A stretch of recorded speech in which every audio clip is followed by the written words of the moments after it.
जय माता दी। जय माँ महालक्ष्मी की। नमस्ते जी, कैसे हैं आप। पवित्र वचन यूट्यूब चैनल में आपका हार्दिक स्वागत है। मैं हूँ कात्यायनी। मान्यता है कि जो इस महालक्ष्मी के 16 दिन के व्रत को लगातार 16 वर्षों तक करता है, वह हर जन्म में संपन्न परिवार में जन्म लेता है।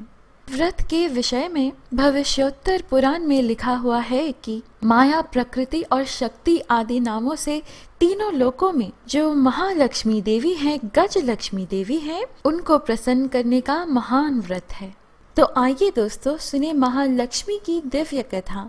3 प्रचलित कथाएं हैं। एक निर्धन ब्राह्मण का, दूसरा है महाभारत काल का और तीसरा है 16 बोल की कहानी। तीनों ही इस वीडियो में प्रस्तुत कर रही हूँ। कथा सुनने पूर्व जयकारे लगाएं। जय महालक्ष्मी की, जय गजलक्ष्मी की, जय माता दी। ओम महालक्ष्मी देव्याय नमः। प्रथम कथा। पुराने समय की बात है। एक गांव में एक गरीब ब्राह्मण रहता था। वह नियमित रूप से भगवान श्री विष्णु जी का पूजन करता था। उसकी भक्ति से प्रसन्न होकर एक दिन भगवान विष्णु ने उसे दर्शन दिए और अपनी मनोकामना मांगने को कहा। ब्राह्मण ने माता लक्ष्मी जी का निवास अपने घर में हो, ऐसी इच्छा जाहिर की। यह सुनकर भगवान विष्णु जी ने माँ लक्ष्मी जी को प्राप्त करने का सरल मार्ग ब्राह्मण को बता दिया। भगवान विष्णु जी ने कहा कि मंदिर के सामने एक स्त्री आती है जो यहाँ आकर उपले थापती है। तुम उसे अपने घर आने का आमंत्रण देना। वह स्त्री ही देवी लक्ष्मी है। देवी लक्ष्मी जी के तुम्हारे घर आने के बाद तुम्हारा घर धन धान्य से भर जाएगा।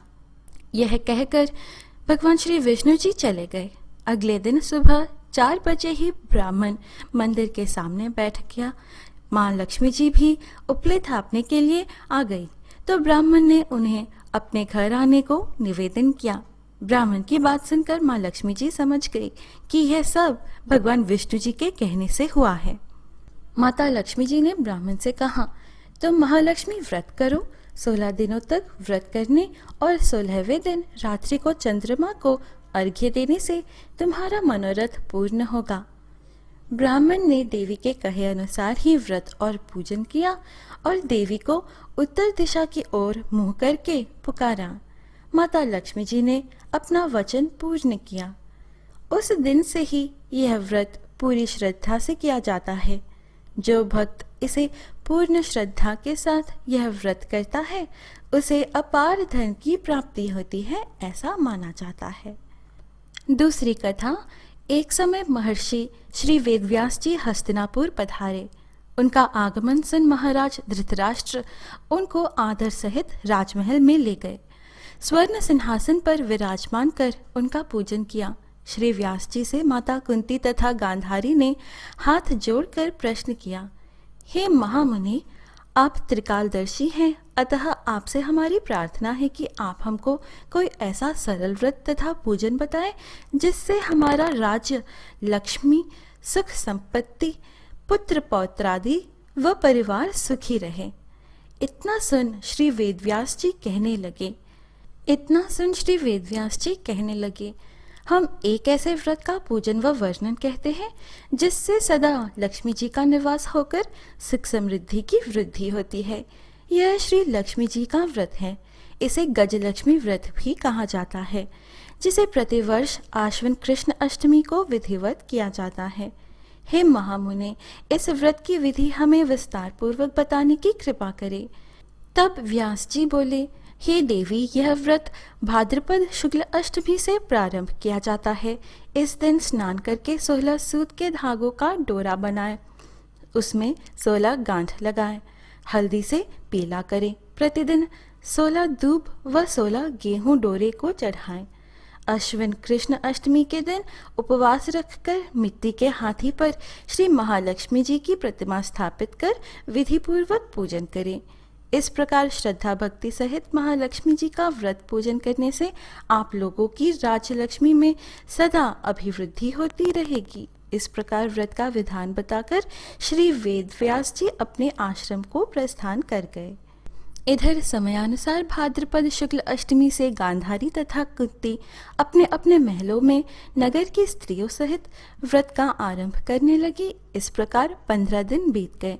16वें दिन आश्विन कृष्ण अष्टमी के दिन गांधारी ने नगर की सभी प्रतिष्ठित महिलाओं को पूजन के लिए अपने महल में बुलवा लिया। माता कुंती के यहाँ कोई भी महिला पूजन के लिए नहीं आई। साथ ही माता कुंती को भी गांधारी ने नहीं बुलाया। ऐसा करने से माता कुंती ने अपना बड़ा अपमान समझा। उन्होंने पूजन की कोई तैयारी नहीं की एवं उदास होकर बैठ गई। अब पांचों पांडव युधिष्ठिर, अर्जुन, भीम, नकुल और सहदेव महल में आए तो कुंती को उदास देखकर पूछा, हे माता, आप इस प्रकार उदास क्यों हैं? आपने पूजन की तैयारी क्यों नहीं की? तब माता कुंती ने कहा, हे पुत्र, आज महालक्ष्मी जी के व्रत का उत्सव गांधारी के महल में मनाया जा रहा है।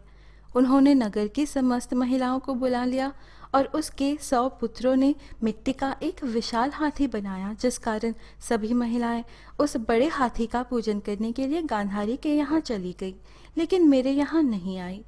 यह सुनकर अर्जुन ने कहा, हे माता, आप पूजन की तैयारी करें और नगर में बुलावा लगवा दें कि हमारे यहाँ स्वर्ण के ऐरावत हाथी की पूजन होगी।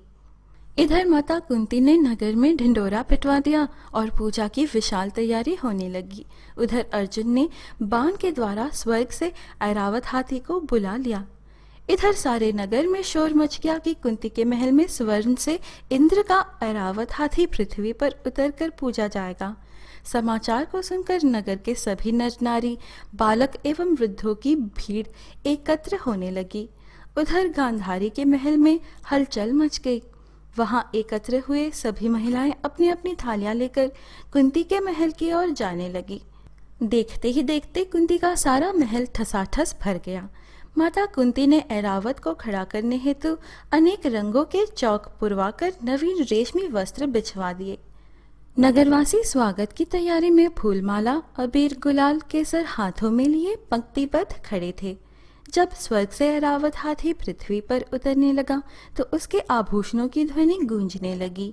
ऐरावत के दर्शन होते ही जय जयकार के नारे लगने लगे। सायंकाल के समय इंद्र का भेजा हुआ हाथी ऐरावत माता कुंती के भवन के चौक में उतर आया। तब सब नर नारियों ने पुष्पमाला, अबीर, गुलाल, केसर आदि सुगंधित पदार्थ चढ़ाकर उसका स्वागत किया। राज्य पुरोहित द्वारा ऐरावत पर महालक्ष्मी जी की मूर्ति स्थापित करके वेद मंत्रोच्चारण द्वारा पूजन किया गया। नगरवासियों ने भी महालक्ष्मी पूजन किया। फिर अनेक प्रकार के पकवान लेकर ऐरावत को खिलाए और यमुना का जल उसे पिलाया गया। राज्य पुरोहित द्वारा स्वस्ति वाचन करके महिलाओं द्वारा महालक्ष्मी का पूजन कराया गया। 16 गांठों वाला डोरा लक्ष्मी जी को चढ़ाकर अपने अपने हाथों में बांध लिया। ब्राह्मणों को भोजन कराया गया। दक्षिणा के रूप में स्वर्ण आभूषण, वस्त्र आदि दिया गया। तत्पश्चात महिलाओं ने मिलकर मधुर संगीत लहरियों के साथ भजन कीर्तन कर संपूर्ण रात्रि महालक्ष्मी व्रत का जागरण किया। दूसरे दिन प्रातः राज्य पुरोहित द्वारा वेद मंत्रोच्चारण के साथ जलाशय में महालक्ष्मी जी की मूर्ति का विसर्जन किया गया। फिर ऐरावत को विदाकर इंद्रलोक को भेज दिया गया। इस प्रकार जो स्त्रियां श्री महालक्ष्मी जी का विधि पूर्वक व्रत एवं पूजन करती हैं, उनके घर धन धान्य से पूर्ण रहते हैं तथा उनके घर में महालक्ष्मी जी सदा निवास करती हैं। इस हेतु महालक्ष्मी जी की यह स्तुति अवश्य बोले। महालक्ष्मी नमस्तुभ्यं नमस्तुभ्यं सुरेश्वरी, हरिप्रिये नमस्तुभ्यं नमस्तुभ्यं दयानिधे। इससे महालक्ष्मी व्रत का दूसरा कथा समाप्त हुआ।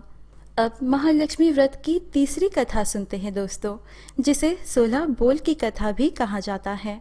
16 बोल की कथा 16 बार कहे जाने का विधान है। अमोती दमोती रानी, पोला पर ऊंचो सो परपाटन गाँव, जहाँ के राजा मगर सेन दमयंती रानी।